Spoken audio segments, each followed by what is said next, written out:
Hi dear friends, எல்லோரும் எப்படி இருக்கீங்க? நல்லா இருக்கீங்களா? பகுமானம்னா என்ன? பகுமானத்தோடு இருக்கிறவங்க எப்படிப்பட்டவங்க? அவங்கக்கிட்ட நம்ம எப்படி நடந்துக்கணும்? அது அவங்கக்கிட்ட பழகுறதுனால என்னென்ன பிரச்சனைகள் வரும்? அந்த பிரச்சனையிலேருந்து நம்ம எப்படி நம்ம வெளியில் வர்றது? அந்த பிரச்சனையில் மாட்டிக்காமல் எப்படி நம்ம நம்மளை காப்பாற்றிக்கிறது? அப்படிங்கிறத பற்றி தான் இந்த வீடியோவில் சொல்லியிருக்கேன். அதனால் ஸ்கிப் பண்ணாமல் ஃபுல்லாக பாருங்கள். பார்த்தா தான் நான் என்ன சொல்லியிருக்கேன் முடியும். ஓகேங்களா? இப்போ பகுமானம்னா என்ன அப்படின்னா, இப்போ என்னென்னா எல்லாமே என்கிட்ட தான் இருக்குது. அதாவது என் குடும்பம் தான் அந்த ஊர்லேயே கெத்து. என்கிட்ட தான் பணம் இருக்குது, காசு இருக்குது, அதாவது நகைகள் என்கிட்ட தான் இருக்குது. அவங்கக்கிட்ட என்னென்னா ஒரு 100 ரூபா இருந்தால் கூட அதை பெருமையாக பேசுறது. என்னென்னா ஒரு புது ட்ரெஸ் எடுத்தாங்கன்னா அதை பகுமானமாக நான் இவ்வளோவுக்கு எடுத்திருக்கேன். ஒரு 10 ரூபாய்க்கு எடுத்த ட்ரெஸ்ஸாக இருந்தாலும் ஒரு 1000 ரூபான்னு சொல்லி காட்டுறது, அப்படி பகுமானமாக பேசுறது. இப்போ என்னென்னா நம்ம சும்மா சாதாரண விஷயமாகவே சொல்கிறோம். இப்போ நம்ம எல்லாருமே தோடு எடுக்கிறாங்க. இப்போ ஏதாவது நகை எடுக்கிறாங்க அப்படின்னா அது நான் இவ்வளோக்கு எடுத்தேன், இவ்வளோ காசு இப்படி அப்படின்னு சொல்லுவாங்க. ஆனால் அந்த பகுமானத்தில் இருக்கவங்க என்ன பண்ணுவாங்கன்னா, அங்கே போனே இவ்வளோ காசு சொன்னாங்க, நான் இவ்வளோக்கு எடுத்தேன் அப்படின்னு சொல்லிட்டு ஒன்றுனா 10 சொல்கிறது. நான் 1000 ரூபாய்க்கு வாங்கியிருந்தேன், அதை 10,000 ரூபாய்க்கு வாங்கினேன். அதாவது அந்த கடையிலே இதுதான் பெஸ்ட்டாக இருந்துச்சு, இதுதான் நல்லா இருந்துச்சு, இந்த டிசைனே இல்லை, கிடைக்கல, ஆனால் எனக்கு மட்டும்தான் கிடச்சி, நான் மட்டும்தான், யாருக்குமே கிடைக்கல, ஆனால் எனக்கு கிடச்சிச்சு, நான் தான் லக்கி பர்சன் எனக்கு அது அப்படின்னு சொல்லிட்டு பகுமானமாக எல்லாமே அது ஒரு அதிசயம். அவங்க வச்சுருக்கிறது பூராமே நம்ம யாருக்கிட்டேயுமே இல்லாமல் அவங்கக்கிட்ட மட்டும் வச்சுருக்கிற மாதிரி ஒரு பகுமானமாக பேசுகிறது. என் பிள்ளைங்க மாதிரி யாருமே படிக்க மாட்டாங்க, அப்படி என் பிள்ளைங்க அப்படி படிப்பாங்க, அப்படி பேசுவாங்க, அப்படி நடந்துப்பாங்க, என் குடும்பத்தில் இருக்கவங்க மாதிரி மற்றவங்க யாருமே இல்லை, என்ன சொல்கிறாங்க அப்படிப்பட்டவங்க.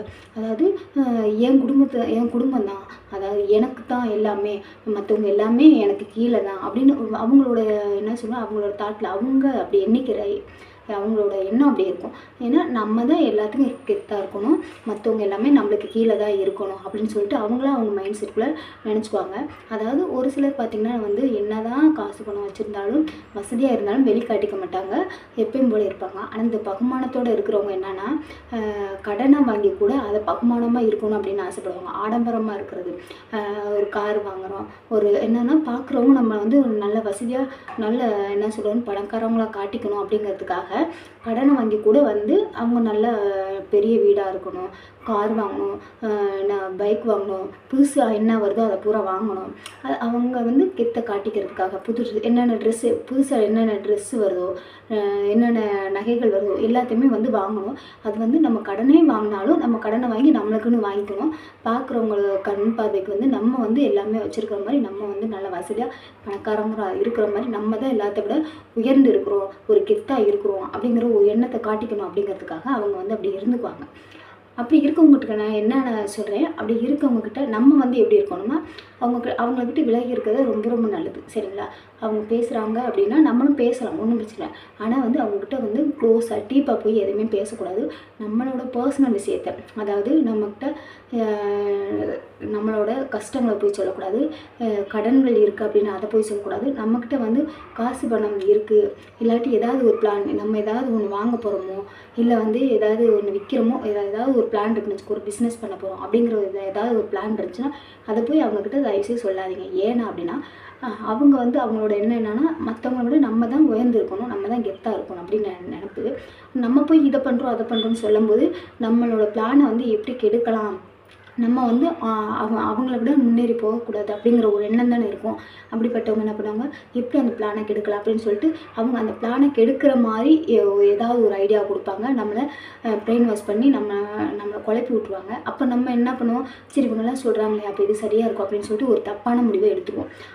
அதனால தான் சொல்கிறேன், யாருக்கிட்டையும் எந்த ஒரு பிளானையும் உங்களோட பிளான் நீங்கள் சுயமாக யோசிங்க. உங்கள் குடும்பத்தில் இருக்கவங்கள வச்சு நீங்கள் பேசி முடிச்சுங்க. எந்த ஒரு பிளானாக இருந்தாலும் சுயமாக யோசித்து 1க்கு 10 தடவை யோசித்து பிளான் பண்ணுங்கள். சரிங்களா? ஆனால் அந்த பிளானை அடுத்த ஆளுகள்கிட்ட போய் எப்பயுமே அந்த பிளான் முடிகிற வரைக்கும், நிறைவேற வரைக்கும் நீங்கள் அடுத்த ஆள்கிட்ட போய் ஷேர் பண்ணாதீங்க, சொல்லாதீங்க.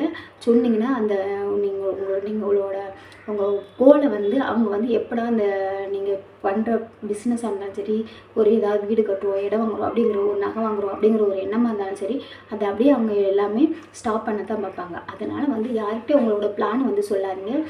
உங்கள்கிட்ட இவ்வளோ கஷ்டம் இருக்குது, எங்கள் குடும்பத்தில் இவ்வளோ பிரச்சனைகள் இருக்குது, எங்களுக்குள்ளே பிரச்சனை வருது, சண்டை வருது, இப்படி பண்ணுறாங்க அப்படி பண்ணுறாங்கன்னு சொல்லிட்டு உங்கள் ஃபேமிலிக்குள்ளே நடக்கிற பிரச்சனைகளை போய் அவங்கக்கிட்ட சொல்லாதீங்க. அப்படி சொன்னீங்கன்னா அவங்க ரொம்ப இளக்காரமாக நினச்சிக்குவாங்க. பார்த்தீங்களா, நாங்கள்லாம் எப்படி இருக்கோம் பார்த்தீங்களா, எங்களுக்குள்ளே பிரச்சனையே வராது, நாங்கள் ஒற்றுமையாக இருக்கோம், எங்களை மாதிரி யாரும் வர மாட்டாங்க. ஆனால் அவங்களுக்குள்ள 1000 பிரச்சனைகள் இருக்கும். ஆனால் வந்து வெளியில் காட்டிக்க மாட்டாங்க. வெளியில் காட்டிக்காமல் அவங்களுக்குள்ளே வச்சுக்குவாங்க. ஆனால் இவங்க வந்து நம்ம ஒன்றுனா போய் அதை வெளியில் என்னது மனசுக்குள்ளே வைக்க முடியாமல் போய் வெளியில் சொல்கிறனால என்ன ஆகும், அவங்க நம்மளை வந்து இளக்காரமாக பார்க்குறது.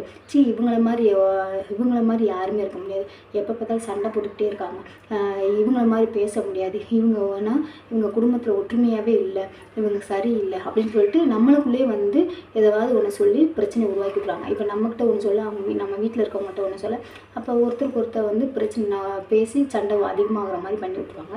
அதனால் உங்கள் ஃபேமிலி மேட்ரு, பர்சனல் மேட்ரு எதுவாக இருந்தாலுமே வந்து இப்படிப்பட்ட ஆளுகள்கிட்ட வெளியில் போய் யார்கிட்டையுமே சொல்லாதீங்க. ஏன்னா அவங்களுக்கு ஒரு இளக்காரமாக ஒரு வாய்ப்பு கொடுத்த மாதிரி ஆயிரும், நம்மளை பற்றி இளக்காரமாக பேசுகிறதுக்கு, இழிவாக பேசுகிறதுக்கு. அதனால் இந்த மாதிரி விஷயங்கள்லாம் அவங்கள்ட்ட ஷேர் பண்ணாதீங்க. இன்னொரு விஷயம் என்ன அப்படின்னா, பிள்ளைங்க படிக்கிறாங்க அப்படின்னா, பிள்ளைங்க ஏதாவது தப்பு பண்ணுறாங்க, இல்லை வீட்டில் இருக்கவங்க தப்பு பண்ணுறாங்க அப்படின்னா, உங்களுக்குள்ளே வந்து வீட்டுக்குள்ளேயே பேசி முடிச்சுக்கோங்க. சரிங்களா, இதை பண்ணாதீங்க, இப்படி பண்ணுங்க அப்படின்னு சொல்லி பேசுங்க. அதை வெளியுலகத்துக்கு கொண்டு வராதிங்க, வெளியில் தெருவுக்கு கொண்டு வராதிங்க. தெருவுக்கு கொண்டு வந்தீங்கன்னா அதை வந்து இதை ஒரு இதாக எடுத்துக்குவாங்க. அதை வந்து நம்ம குடும்பத்தை வந்து இளக்காரமாக பேசுவாங்க, இளக்காரமாக நினைப்பாங்க.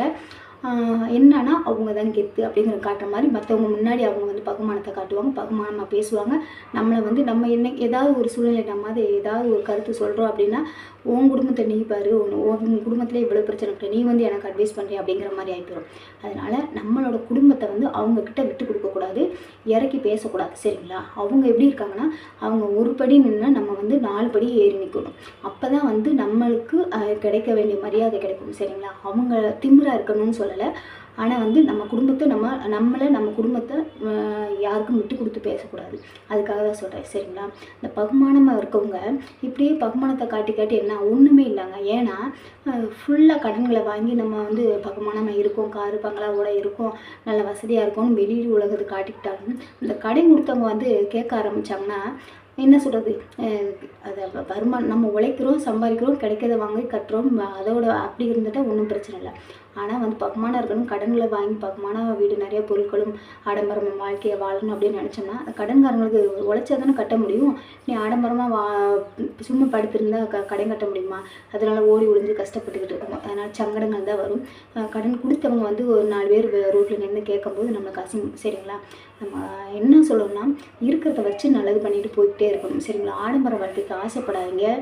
இந்த பகுமானமாக பேசுகிறத கொஞ்சம் குறைச்சிக்கோங்க. ஏன்னா நம்ம வந்து அடுத்தவங்களை பார்த்து நம்ம பகுமானமாக பேசுகிறோம், இழிவாக பேசுகிறோம், இளக்காரமாக பேசுகிறோம் அப்படின்னா அது வந்து ரொம்ப நாளைக்கு நம்ம இப்படியே பகுமானமாக இருக்க மாட்டோம். அந்த கொடுத்த கடன்காரங்கள் நம்மளுக்கும் என்னன்னா, நான் யானைக்கு ஒரு காலம் வந்தால் பூனைக்கு ஒரு காலம் வரும்னு சொல்லுவாங்க. இன்றைக்கி நம்ம வசதியாக இருக்கிற மாதிரி தோணும், ஆனால் திடீர்னு ஒரு நாள் வந்து கீழே இறங்குற ஒரு சூழ்நிலை அமையும். அது எப்படி வேணாலும் வரலாம். அந்த நம்ம இழிவாக பேசுகிறவங்க ஒரு நாளைக்கு மேலே ஏறி நிற்கலாம். அப்படிங்கும்போது நம்ம எப்படி வேணாலும் நம்மளோட லைஃப் மாறும். யாரையுமே இழிவாக இளக்காரமாக பேசாதீங்க. உங்கள் பகுமானம் உங்களோட வச்சுக்கோங்க. என்ன சொல்கிறேன்னா, அதை வச்சு மற்றவங்களை மட்டம் தட்டி பேசாதீங்க. இல்லைன்னா உங்களோட வாழ்க்கை ரொம்ப என்னன்னா மற்றவங்க சிரிக்கிற அளவுக்கு ஆகிப்போயிடும் அப்படிங்கிறது தான் உண்மை. அதனால் யாரையும் வந்து இளக்காரமாக பார்க்காதீங்க, பேசாதீங்க. நம்ம குறிப்பாக சொல்கிறது, பகுமானமாக இருக்கிறது நல்லதே இல்லை அப்படிங்கிறது தான். பகுமானமாக இருக்கிறவங்கக்கிட்ட நம்ம வந்து ஜாக்கிரதையாக இருக்கணும். நம்ம குடும்பத்தை அவங்கக்கிட்ட வந்து நம்மளோட பர்சனல் விஷயத்தை அவங்கக்கிட்ட ஷேர் பண்ணாதீங்க.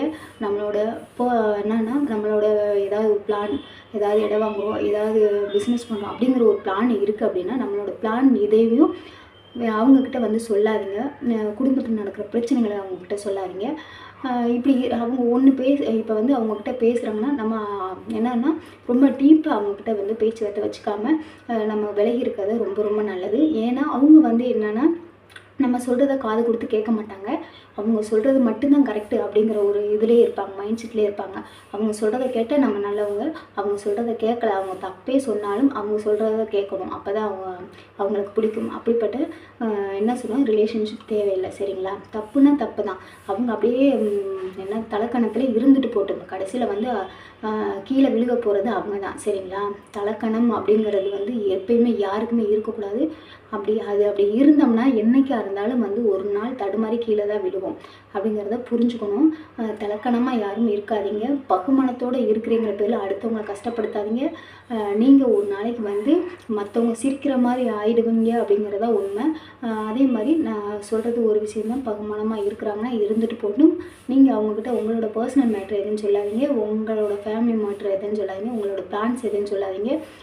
அவங்களோட பேச்சை அவங்க வந்து நான் அவங்கக்கிட்ட க்ளோஸாக பழகுறது, டீப்பாக போய் பேசுகிறதும் பழக்க வழக்கம் எதுவுமே வச்சுக்காதீங்க. அவாய்ட் பண்ணிடுங்க. சரிங்களா?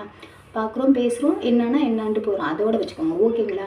இந்த வீடியோ உங்களுக்கு பிடிச்சிருந்தா லைக் பண்ணுங்கள், ஷேர் பண்ணுங்கள், கமெண்ட் பாக்ஸ் கமெண்ட் பண்ணுங்கள். சப்ஸ்கிரைப் பண்ணாங்கன்னா சப்ஸ்கிரைப் பண்ணிட்டு பெல் ஐக்கானை கிளிக் பண்ணிட்டு ஆல் இதை கிளிக் பண்ணுங்கள். டெய்லியும் வீடியோஸ் போய் ஷார்ட்ஸ் போய் லைவ் போட்டுட்டு எல்லாத்தையுமே பாருங்கள். யூடியூப்பில் போய்ட்டு ரித்தி மோட்டிவேஷனல் ஸ்பீச்சுன்னு போடுங்க, என்னோடய வீடியோஸ் எல்லாமே வரும். ஓகேங்களா? ஓகே, பாய், தேங்க்யூ. அடுத்த வீடியோவில் பார்க்கலாம்.